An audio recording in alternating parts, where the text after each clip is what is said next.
فرماتے ہیں لئن بقیت الی قابل لأصومن التاسع، اگر میں آئندہ سال زندہ رہا تو 9 محرم الحرام کا بھی روزہ رکھوں گا۔ پتہ یہ چلا کہ محرم الحرام کے مہینے میں کوئی بدعت نہیں ہے، کوئی خرافات نہیں ہے، صرف روزہ رکھنا ہے 9 اور 10 کا، کیونکہ اللہ کے نبی صلی اللہ علیہ وسلم نے جو حدیث سے پتہ یہ چلتا ہے کہ اللہ کے نبی صلی اللہ علیہ وسلم فرماتے ہیں کہ اگر میں آئندہ سال زندہ رہا تو 9 محرم الحرام کا روزہ رکھوں گا۔ بہتر یہی ہے کہ 9 اور 10 محرم الحرام کو عاشورہ کا روزہ رکھا جائے۔ محرم الحرام کا جو یہ روزہ ہے، اس روزہ کے رکھنے کی وجہ سے یکفر السنۃ الماضیہ، اللہ تبارک و تعالی 1 سال کے ہمارے گناہوں کو معاف فرما دیتا ہے۔ آج دیکھیے بہت بڑے بڑے دوسرے مسلک میں بہت بڑے بڑے عالم ہیں جو ان تمام چیزوں سے، تمام بدعات اور خرافات سے منع کرتے ہیں۔ بھئی ڈھول تاشا بجانا، ناچنا گانا، اس طرح سے قوالیاں کرنا اور اس طرح سے صحابہ کرام کو برا بھلا کہنا کہیں نہیں لکھا ہے۔ میں نے دیکھا ہے کہ ان کے علماء بھی بہت سارے لوگ مدعا کرتے ہیں کہ یہ تمام چیزیں حرام ہیں، ناجائز ہیں اور ان کا شریعت اسلامیہ سے کوئی تعلق نہیں ہے۔ میرے بھائیوں، بدعات سے بچنا چاہیے۔ بدعات بہت بری چیز ہوتی ہے، اور جب بدعات میں کوئی شخص گرفتار ہو جائے تو اس کو ثواب سمجھتا ہے اور اسی کی پوری زندگی اسی میں چلی جاتی ہے، اور وہ سمجھتا ہے کہ میں جو کر رہا ہوں بہت اچھا کام کر رہا ہوں۔ ایسے لوگوں کے متعلق قیامت کے دن اللہ کے نبی صلی اللہ علیہ وسلم نے فرمایا حوض کوثر سے ان کو ہٹا دیا جائے گا، ان لوگوں کو حوض کوثر سے ہٹا دیا جائے گا۔ تو دین کے اندر بدعات نہیں کرنی ہے بھائی، ہمیں تو اللہ اور اس کے رسول صلی اللہ علیہ وسلم کے فرمان پر عمل کرنا ہے۔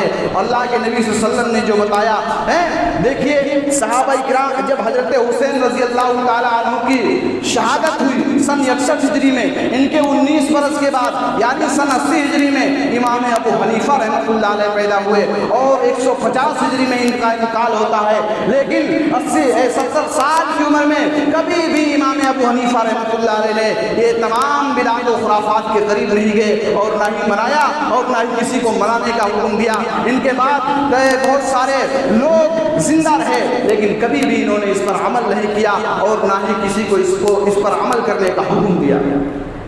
میرے بھائیوں، ہمیں ان تمام بدعات اور خرافات سے بچنا چاہیے۔ شہید کا جو مقام ہے، جو مرتبہ ہے، اللہ تبارک و تعالیٰ نے ارشاد فرمایا وَلَا تَقُولُوا لِمَنْ يُقْتَلُ فِي سَبِيلِ اللَّهِ أَمْوَاتٌ بَلْ أَحْيَاءٌ وَلَكِنْ لَا تَشْعُرُونَ۔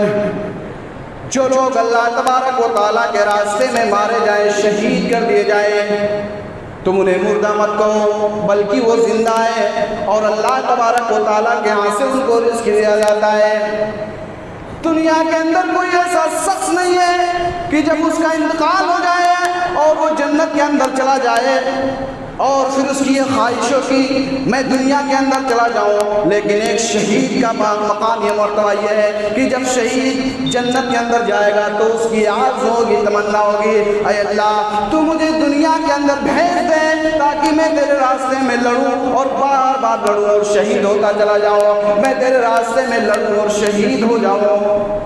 شہید کا یہ مقام ہے، یہ مرتبہ ہے۔ حضرت حسین رضی اللہ تعالیٰ عنہ بھی اللہ کے راستے میں شہید ہوئے۔